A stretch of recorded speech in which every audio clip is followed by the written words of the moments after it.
السلام علیکم ورحمۃ اللہ وبرکاتہ۔ الحمد للہ والصلاة والسلام علی رسول اللہ واشهد ان لا الہ الا اللہ وحدہ لا شریک لہ واشهد ان محمدا عبدہ ورسولہ نبینا محمد وعلی آلہ واصحابہ اجمعین آمین یا رب العالمین۔ اللهم صل على محمد وعلى آل محمد كما صليت على إبراهيم وعلى آل إبراهيم إنك حميد مجيد اللهم بارك على محمد وعلى آل محمد كما باركت على إبراهيم وعلى آل إبراهيم إنك حميد مجيد۔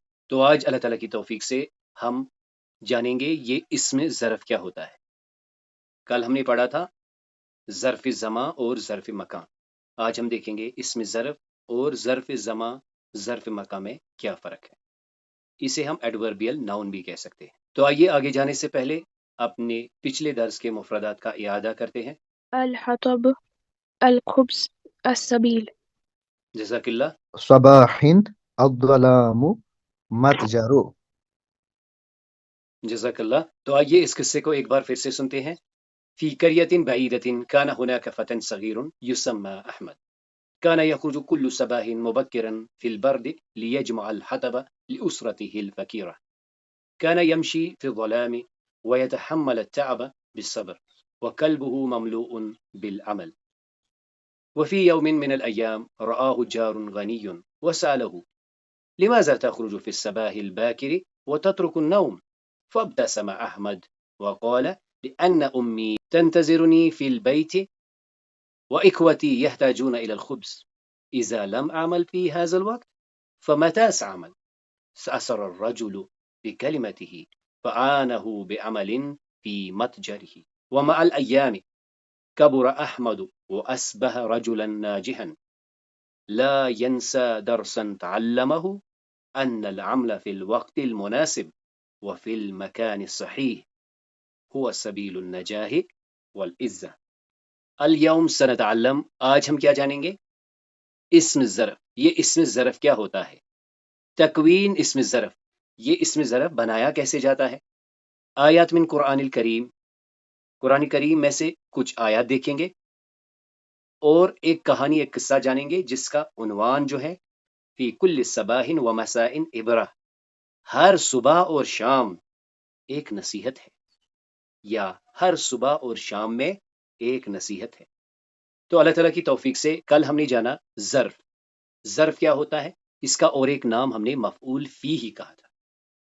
جب بھی کوئی فعل واقع ہوتا ہے، یہ اس فعل واقع ہونے کا وقت اور جگہ یا دونوں کو ریپریزنٹ کرتا ہے۔ اگر یہ وقت کے بارے میں بتائے تو ہم اسے ظرف زمان کہتے ہیں، اور اگر یہ جگہ کے بارے میں بتائے تو اسے ہم ظرف مکان کہتے ہیں۔ یعنی اگر ہم سوال پوچھیں متا، کب، تو جواب میں ایک وقت آئے گا تو اسے ہم ظرف زمان کہیں گے۔ جبکہ اگر ہم آئینہ سے پوچھیں کہاں، تو جواب آئے گا وہ ظرف مکان ہوگا۔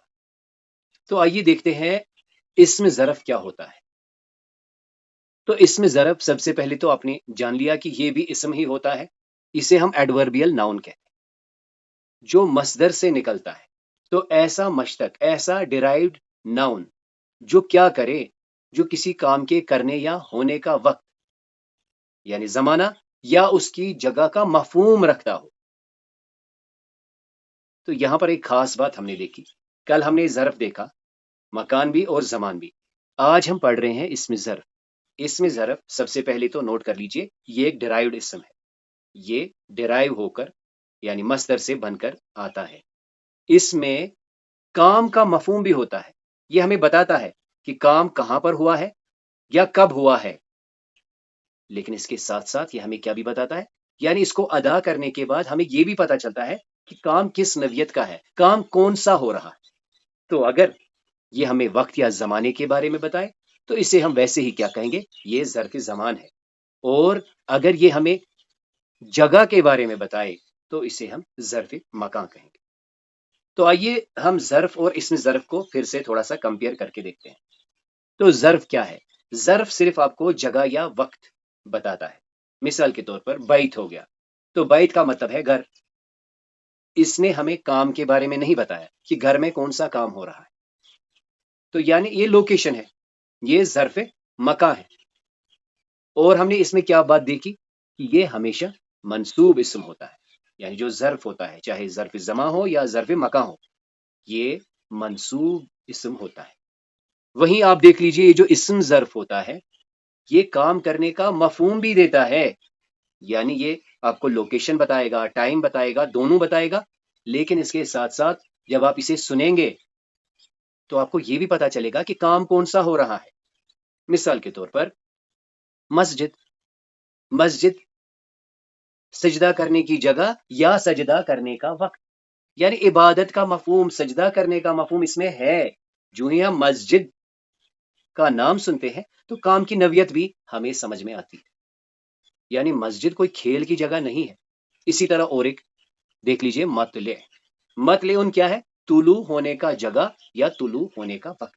تو جیسے ہم نے کل ظرف میں کہا تھا اس میں بیک وقت یعنی زمانہ اور مکان دونوں ریپرزینٹ ہو سکتے ہیں، وہی اسم ظرف بھی کرتا ہے۔ لیکن اسم ظرف میں ایک اور ایڈ آن چیز ہے، وہ کیا ہے کہ یہ ہمیں اس کا اشارہ بھی دیتا ہے کہ کام کون سا ہو رہا ہے۔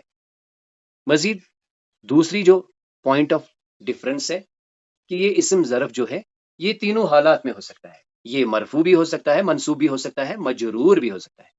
یعنی ہم دیکھتے ہیں مسجد، مسجدن، مسجدن، تو یہ جو اسم ظرف ہم دیکھتے ہیں عادتاً ہمارے پاس جو پیٹرن ہے، جو تکوین ہے، جو فارمیشن ہے اسم ظرف کی، وہ یہ ہے کہ یہ مضارعہ سے بنتا ہے۔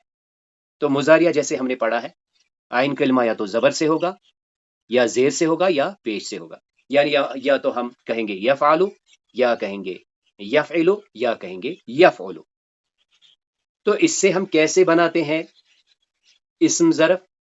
ہم نے سمپلی کیا کرنا ہے، اس یا کو میم سے ریپلیس کرنا ہے، اور یہ جو میم ہوگا اسے جنرلی ہم فتح دے دیتے ہیں، یعنی چاہے یفعلو ہو، یفعلو ہو یا یفعلو ہو، ہم نے اس سے پہلے میم مفتوح یعنی م لگانا ہے، م۔ دوسری بات ہم نے کیا کرنا ہے، آخر پر تنوین لگانی ہے، کیونکہ یفعلو، یفعلو اور یفعلو یہ تو افعال ہیں اور افعال میں تنوین نہیں آتی۔ اب چونکہ یہ ٹرانسفارم ہو گیا اور یہ اسم بن گیا تو لہٰذا اس کے آخر پر اب ہم تنوین لگا سکتے ہیں۔ یعنی پھر ہم کیا کرتے ہیں، یہ جو عین کی زبر اور پیش ہے، یعنی جب عین کلمہ روٹ میں زبر یا پیش سے ہو تو یہ زبر ہی لے لیتا ہے، زیر کی صورت میں یہ زیر ہی لے لیتا ہے۔ یعنی اب ہمارے پاس جو اسم ظرف آ گیا وہ کیسے آ گیا؟ م کے ساتھ، یعنی مفعل اور مفعل، یعنی ہمارے پاس دو ہی اوزان آ گئے، ایک مفعل اور مفعل۔ یعنی ہم یوں کہہ سکتے ہیں کہ یہ جو میم مفتوح ہے بگننگ میں، یہ ہمیں آئیڈیا دیتا ہے کہ شاید یہ جو اسم ہے یہ اسم ظرف ہے۔ تو دیکھ لیجئے ہم نے ابھی بات کی چاہے عین زبر کے ساتھ ہو یا پیش کے ساتھ ہو یہ بنتا ہے مفعل، اور اگر یہ زیر کے ساتھ ہوگا تو یہ بنے گا مفعل۔ اب اس کا جو ڈوئل ہوگا یہ بنے گا مفعلان، یعنی جس طرح ہم دیکھتے ہیں فعل کے ساتھ اور اسم کے ساتھ جو آن کا ساؤنڈ ہم لگاتے ہیں وہی یہاں پر بھی چلے گا، مفعل سے مفعلان اور مفعل سے مفعلان۔ وہیں اگر ہم جمع کی بات کریں گے تو دونوں چاہے مفعل ہو یا مفعل ہو ان کی جمع کیا بنتی ہے؟ مفاعل، مفاعل۔ مزید ہم نے یہاں پر نوٹ کرنا ہوگا کہ اگر ہم نے اس سے پہلے ال لگا لیا، یعنی جنرل کیا ہے، یہ غیر منصرف بن جاتا ہے، اس میں تنوین نہیں آتی، یعنی پلورل میں نہ ہی تنوین آتی ہے اور نہ ہی پھر یہ مجرور ہو سکتا ہے، کیونکہ ہم نے پڑھا ہے کہ جو غیر منصرف اسما ہوتے ہیں ان کی دو ہی پوزیشنز ہوتی ہیں، مرفوع اور ان کی نصبی اور جری پوزیشن سیم ہوتی ہے۔ لیکن ال لگنے سے، یعنی ال اگر اس سے پہلے لگ گیا تو پھر ہم اسے مفاعل بھی دیکھ سکتے ہیں۔ تو آئیے اس پر ہم کچھ مثالیں دیکھ لیتے ہیں۔ تو ہم نے دیکھا چاہے یفعلو ہو یا یفعلو ہو یہ بنتا ہے مفعل، اور اگر یفعلو ہو تو یہ بنتا ہے مفعل۔ تو یہاں پر مثالیں دی گئی ہے، کن کی مثالیں ہیں یہ؟ اسمائی ظروف کی. یہاں دیکھ لیجئے یہ ہے مشربن، مطلعن، مسکنن. مشربن، مطلعن، مسکنن. تو آپ دیکھ سکتے ہیں یہاں پر زبر ہے، آخر سے پہلے زبر ہے. وہیں ان اسما کو دیکھ لیجئے، مجلسن، منزلن، مرجعن. میم مفتو کو نوٹ کر لیجئے، ما مجلسن، منزلن، مرجعن. اور اگر آپ اسے بالکل بیس سے دیکھیں گے، یعنی ماضی، مضارعہ اور اسم ظرف، جیسے سجدہ یسجد مسجدن، شرکا یا شروکو مشرکن، غربا یا غروبو مغربن. اب یہاں پر اور ایک چیز جو کہ ہمیں یاد رکھنی ہوگی کہ اگر کوئی کام کسی جگہ پر بکثرت ہوتا ہے، یعنی بہت زیادہ اس جگہ پر وہی کام ہوتا ہے، تو اس صورت میں یہ مکان جو ہوتا ہے، کیونکہ ہم نے کیا کہا کہ یہ ٹائم کا اطلاق تو اس پر ہو گیا کہ کب ہوتا ہے، اکثر یہ کام اس جگہ پر ہوتا ہے. اس صورت میں آخر پر ایک تاء مربوطہ اس کے ساتھ لگ جاتا ہے. اس صورت میں یہ کیا بنتا ہے؟ یہ بنتا ہے مفعلتن، یعنی یہ کس وزن پر آتا ہے؟ مفعلتن. تو ایسے اسما جیسے آپ دیکھ لیجئے مدرستن، مقبرتن، مکتبتن. تو یہ جو مدرستن ہے، مقبرتن ہے، مکتبتن ہے، یہ کیا ریپرزینٹ کرتے ہیں؟ یہ اسم ظرف ہے. اس میں یہ گولتا بتاتا ہے یہ ایک ایسا مقام ہے جہاں پہ درس و تدریس کا کام اکثر ہوتا ہے، یہاں پہ اکثر قبریں ہوتی ہے، یہاں پر اکثر کتابیں ہوتی ہے. یعنی اکثر کا جو لفظ ہے، دائمن یہاں پہ مثال کے طور پر پڑھائی ہوتی ہے، درس و تدریس ہوتا ہے، یہاں پر قبریں کھودی اور بھری جاتی ہیں، یہاں پر دائمن لکھا جاتا ہے، پڑھا جاتا ہے، ریسرچ کی جاتی ہے. اب یہاں پر اور ایک چیز، ابھی ہم نے دیکھا کہ دو اوزان ہم نے دیکھے، کون سا؟ مفعلن اور مفعلن، ان کی جمع مفاعل. یہ مفعلتن کا جمع بھی اسی پیٹرن پر آتا ہے. یعنی ابھی مسجدن سے مساجد، لیکن یہ جو مکتبہ تھا اس کا جمع مکتبات نہیں ہوتا ہے، مکاتب. مدرسے کا جمع مدارس.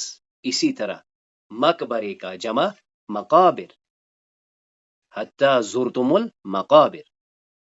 یعنی جو تین اوزان ہم نے ابھی ایکسپلور کیے، میم مفتو سے بننے والے دو اوزان، تین افعال سے، اور اگر کسی جگہ میں مسلسل کسی کام کرنے کا مفعول پایا جاتا ہے تو اس صورت میں اس کے آخر پر گول تا لگا دی جاتی ہے.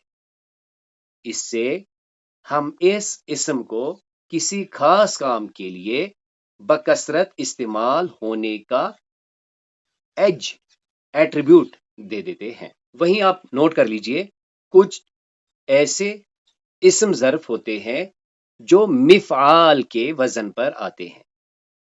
ابھی ہم نے دیکھا جو بنانے کا قاعدہ تھا، جو پرنسپل تھا، اس میں ہم نے کہا کہ میم مفتوح ہوتا ہے، لیکن کچھ ایسے اسما ہوتے ہیں، یعنی اسمائی ظروف ہوتے ہیں جن میں ہمیں یہ کسرہ بھی ملتی ہے.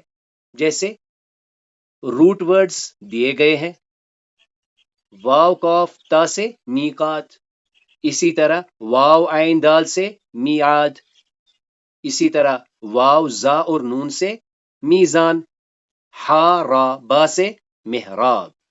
تو یہ جو میقاتن ہے، میعادن ہے، میزانن ہے اور محرابن ہے، یہ سب مفعال کے وزن پر آتے ہیں. اب دیکھ لیجئے یہ تو تھا جنرل پرنسپل جو کہ 3 لیٹرڈ ثلاثی مجرد کے لیے تھا.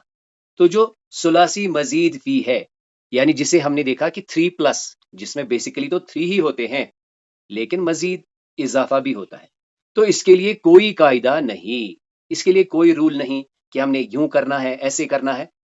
اس میں کیا ہوتا ہے، جو اس میں مفعول ہوتا ہے، تو جس طرح مفعول ہوتا ہے اسی طرح اس میں مفعول بھی ہوتا ہے. اس میں مفعول ہی اسم ظرف کو بھی ریپریزنٹ کرتا ہے. یا ہم یوں کہہ سکتے ہیں کہ اس میں مفعول یعنی جس پر کہ کام کیا جائے وہی ریپریزنٹ کرتا ہے جگہ یا مکان. مثال کے طور پر یہ جو مدخلن ہے یہ بیک وقت، کیونکہ یہ جو مدخل ہے یہ دراصل اسم مفعول ہے. مدخل جس کو داخل کیا گیا. تو کنٹیکسٹ کے لحاظ سے کبھی تو یہ ترجمہ مفعول کا ہی دے گا، یعنی جس کو داخل کیا گیا.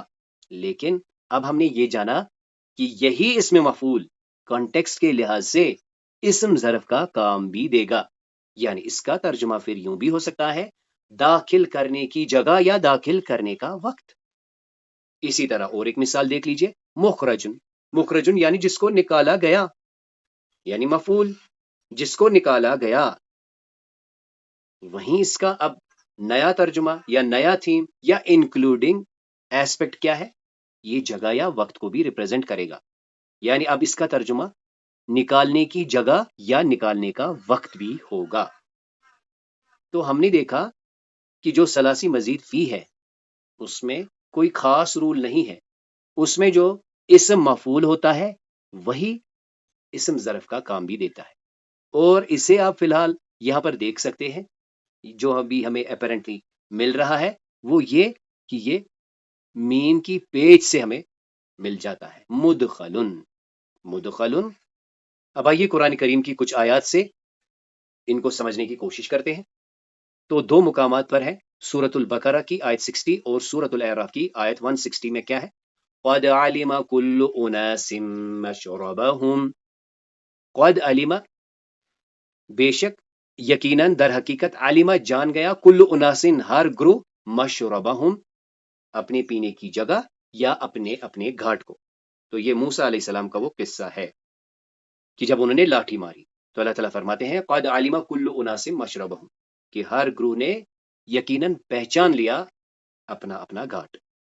سورۃ ہود کی آیت 4 میں دیکھیے، الی اللہ مرجعکم. الی اللہ، اللہ ہی کی طرف، مرجعکم تمہارا لوٹنا ہے. تو یہ مرجع کیا ہے؟ لوٹنے کی جگہ. بلکہ اس کا ترجمہ ہم وقت کے ساتھ بھی کر سکتے ہیں، اور ایک وقت میں تمہیں اللہ کی طرف ہی لوٹنا ہے. سورۃ الاسراء کی پہلی آیت میں دیکھیے، سبحان الذی اسری بعبدہ لیلا من المسجد الحرام الی المسجد الاقصی. تو اس سے پہلے کی کلاس میں ہم نے دیکھا کہ لیلن یہ ظرف زمان ہے، مسجد حرام ظرف مکان ہے، مسجد اقصی ظرف مکان ہے. تو آج ہمارا فوکس اس پر ہے. مسجد. مسجد یہ اسم ظرف ہے. مسجد ترجمہ دیکھ لیجئے، سبحان الذی پاک ہے وہ ذات، اسرا جو لے گئی بعبدہ اپنے بندے کو، لیلن رات میں، من المسجد الحرام الی المسجد الاقصی مسجد حرام سے مسجد اقصی کی طرف. سورۃ النساء کی آیت 31 میں دیکھیے، ان تجتنبوا کبائر ما تنہون عنہ نکفر عنکم سیئاتکم. ان تجتنبوا، اگر تم بچتے رہو گے، کبائر بڑے بڑے گناہوں سے، ما تنہون عنہ جن سے تمہیں روکا جا رہا ہے، نکفر ہم دور کر دیں گے، عنکم تم سے، سیئاتکم تمہاری برائیں، تمہاری خطائیں، وَنُدْخِلُكُمْ مُدْخَلًا كَرِيمًا اور ہم داخل کر دیں گے تمہیں مدخلن کریما عزت والے مقام. تو مدخل داخل ہونے کا مقام. سورۃ یاسین کی آیت 52 میں دیکھیں، قَالُوا يَا وَيْلَنَا مَنْ بَعَثَنَا مِنْ مَرْقَدِنَا. قَالُوا وہ کہیں گے، یا ویلنا ہائے ہماری بدبختی، مَنْ بَعَثَنَا کس نے ہمیں اٹھایا، من مرکدنا اپنی مرکد سے، اپنے خوابگاہوں سے. سورۃ صافات کی آیت نمبر 5 میں دیکھیں، رب السماوات والارض وما بینہما وہ رب ہے، مالک ہے، پالن ہار ہے آسمانوں اور زمین کا، وما بینہما اور اس کا جو کہ ان دو کے بیچ میں ہے، ورب المشارق اور وہ مالک ہے، بادشاہ ہے مشارق سب مشرقوں کا. سورۃ التوبہ کی آیت نمبر 5 میں دیکھیں، وَاقْعُدُوا لَهُمْ كُلَّ مَرْصَدٍ. وَاقْعُدُوا اور بیٹھو، لہم ان کے لیے، کل مرصد ہر گھات میں، مرصد گھات. تو یہ کیا ہے؟ یہ اسم ظرف ہے۔ سورۃ الکہف کی آیت 60 میں دیکھیں، لا ابرح حتی ابلغ مجمع البحرین، لا ابرح، میں اپنا سفر نہ روکوں گا، میں نہیں رکوں گا، حتی یہاں تک کہ ابلغ، میں پہنچ جاؤں، مجمع البحرین، مجمع سنگم، بحرین دو سمندروں کا۔ تو یہ مجمع کیا ہے؟ یعنی میٹنگ پوائنٹ، یہ اسم ظرف ہے۔ سورت سبا کی آیت 15 میں دیکھیں، لَقَدْ كَانَ لِسَبَإٍ فِي مَسْكَنِهِمْ آیَةٌ، البتہ تحقیق، کان لسبئن تھی سبا کے لیے، فی مسکنہم، ان کے اپنے ہی مسکن میں، اپنے ہی ٹھکانے میں، اپنے ہی رہنے کی جگہ میں، آیتن، ایک نشانی، لسبئن یعنی جو سبا کے لوگ تھے، اہل سبا، تو پھر ہم یوں کہتے ہیں کہ اہل سبا کے لیے ان کے ہی مسکن میں ایک نشانی موجود۔ سورت سعد کی آیت نمبر 42 میں دیکھیں، ھذا مغتسل بارد، مغتسل، یہ مغتسل ہے، یہ غسل کے لیے ٹھنڈا پانی ہے، یہ غسل کا مقام ہے، مغتسل، یہ غسل کے لیے ٹھنڈا پانی ہے، یہ غسل کے لیے ٹھنڈی جگہ ہے، یا یوں کہیں گے اسی مقام پر تمہیں غسل کرنا ہے۔ یہ کیا ریپریزنٹ کرتا ہے؟ مفعول بھی اور اسم ظرف بھی۔ اب آئیے آج کے قصے کی طرف آتے ہیں۔ تو چند ایک مفردات یہاں پر ہیں، ان کو دیکھ لیجئے۔ سب سے پہلے عجوزن، جو کہ بزرگ کے لیے لگتا ہے۔ ہم نے دیکھا تھا کہ اسے ہم زیادہ تر مؤنث کے لیے استعمال کرتے ہیں، حالانکہ اسے مذکر کے لیے بھی استعمال کیا جا سکتا ہے۔ الجماعہ یعنی جو جب نماز ہم اکٹھے پڑھتے ہیں تو اسے ہم جماعہ کہتے ہیں۔ طریق راستے کو کہتے ہیں، یعنی راستے پر، سڑک پر۔ ہلکی چیزوں کو ہم خفیف کہتے ہیں، یعنی خفیف، وہیں باری چیزوں کو ہم ثقیل کہتے ہیں۔ یہ جو جوان ہوتا ہے اس کے لیے اور ایک ورڈ کیا ہے؟ شابن، شابن، شابن۔ مکان کی جمع کیا ہے؟ اماکن، اماکن، یعنی پلیسز، مختلف جگہیں، اس کے لیے ہم کیا کہیں گے؟ اماکن۔ تو چلیے آپ میں سے کون ان کو ایک بار دہراتا ہے؟ عجوزا، الجماعة، طريق، خفيف، ثقيل، شاب، الأماكن۔ جزاک اللہ۔ شعبن ایک جوان لڑکا جب صبح سویرے گھر سے نکلتا ہے راستے سے، اور پھر جماعت میں شامل ہوتا ہے نماز کی، اور راستے میں اس کو کوئی بزرگ عجوز وہ ملتا ہے، اور اس کے کوئی کام بھی کرتا ہے، کوئی اس کا باری مطلب سکیل، کوئی اس کا وزن ہوتا ہے، اس کو کم کرتا ہے، پھر وہ خفیف ہوتا ہے، اور راستے میں اس کے بہت سے گھروں میں بھی اس میں نکلنا پڑتا ہے، اور یہی ریلیونس مجھے لگتی ہے۔ جی شکریہ، بالکل صحیح، ماشاء اللہ۔ تو یہ شاب جو ہے، چونکہ جوان ہی عجوز ان کو پہنچتا ہے، تو پھر جیسے شاب یہ جو اس کا جو وزن ہوتا ہے وہ ثقیل ہوتا ہے، پھر جب بوڑھا ہو جاتا ہے تو خفیف میں چلا جاتا ہے۔ جی جزاک اللہ۔ شاب جو ہے وہ عجوز کو دیکھ بھال کر سکتا ہے، وہ جماعت میں راستے میں جا کے صبح اٹھ کے جماعت میں جا سکتا ہے۔ عجوز جو وہ پہلے ثقیل ہوتی ہے پھر خفیف ہوتی ہے۔ اماکن تو پتہ ہی ہے، شاب یہ سب اماکن میں ہی رہتے ہیں، شاب، عجوز۔ جی جزاک اللہ۔ جوان لڑکا راہ راست پہ صراط المستقیم پہ چل کے نماز ادا کرتا ہے ہر روز صبح سویرے، اور بزرگ لوگوں کو، کمزور لوگوں کی مدد کر کے ان کا وہ بوجھ کم کرتا ہے، اور اپنے لیے زیادہ اجر لیتا ہے۔ ان کا بوجھ ہلکا کرتا ہے، اپنے لیے زیادہ اجر لیتا ہے۔ تو اس میں یہی ریلیونس مجھے سمجھ میں آ گئی۔ جزاک اللہ۔ تو اب آئیے، اب ہم اس قصے کی طرف آتے ہیں۔ پہلے ہم اسے پڑھیں گے اور پھر انشاءاللہ سمجھنے کی کوشش بھی کریں گے۔ في قرية صغيرة كان هناك فتى يدعى أحمد، كان يسير كل يوم إلى المسجد باكرا في الصباح ليصلي مع الجماعة، وفي طريقه كان يرى جارة عجوزا تحمل ماء ثقيلا فيساعدها بكل حب وإخلاص۔ جزاک اللہ۔ وذات يوم سأله صديقه لماذا تتعب نفسك كل يوم في الصباح والمساء فأجاب أحمد مبتسما في هذه الأوقات وفي هذه الأماكن يزيد الأجر والله ينظر إلى قلب عبد لا إلى تعب جسده. جزاك الله. فكان أحمد مثالا للشاب الذي يستغل الزمان والمكان في طاعة الله وخدمة الناس. جزاك الله. فی قریۃ صغیرۃ، ایک چھوٹی بستی میں، کان ہناک فتى یدعى احمد، ایک جوان رہتا تھا جس کا نام احمد تھا۔ کان یسیر کل یوم الی المسجد باکرا فی صباح، وہ ہر صبح سویرے مسجد کی طرف جاتا تھا تاکہ وہ جماعت کے ساتھ نماز پڑھے۔ جزاک اللہ. وفی طریقۃ کان یرا جارۃ عجوز، اور اس کے راستے میں روز ایک ان کی نیبر بوڑھی عورت دکھتی تھی، تحمل ماء ثقیلا، اور وہ بہت بھاری بوجھ اٹھاتی تھی، فیساعدها بکل حب و اخلاص، وہ اس کی مدد کرتا تھا پوری محبت اور اخلاص کے ساتھ۔ جزاک اللہ. وذات یومن، اور ایک دن، سألہ صدیقہ، اس کے دوستوں نے اس سے پوچھا، لماذا تطعب نفسک کل یوم فی الصباح والمساء، آپ کیوں اپنے آپ کو صبح شام ہر دن تھکاتے ہو؟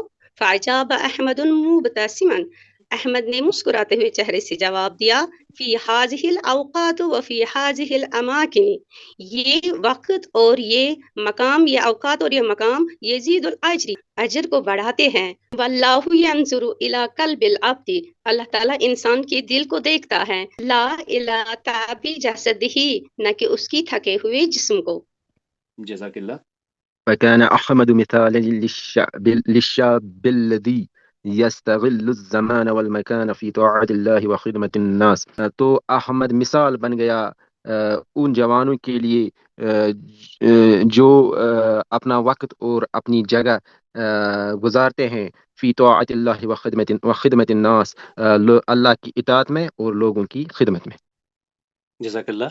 فی قریۃ صغیرۃ کان ہناک فتى یدعى احمد، ایک بستی میں، چھوٹی سی بستی میں، ایک جوان رہتا تھا جس کا نام تھا احمد۔ کان یسیر کل یوم الی مسجد باکرا فی صباح لیصلی مع الجماعت، اس کی عادت، وہ ہمیشہ پسند کرتا تھا جانا، صبح سویرے اٹھنا، مسجد جانا اور جماعت کے ساتھ نماز پڑھنا۔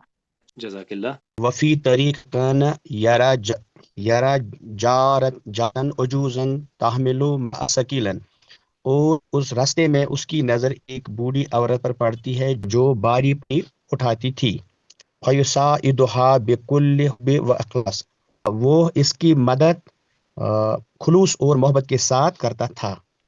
جزاک اللہ. وذات یومن، اور اس دن، سألہ صدیقہ، اس کے دوست نے اس سے پوچھا، لماذا تتعب نفسک کل یوم فی الصباح والمساء، کیوں آپ اپنے آپ کو تھکاتے ہو ہر دن، ہر صبح و شام۔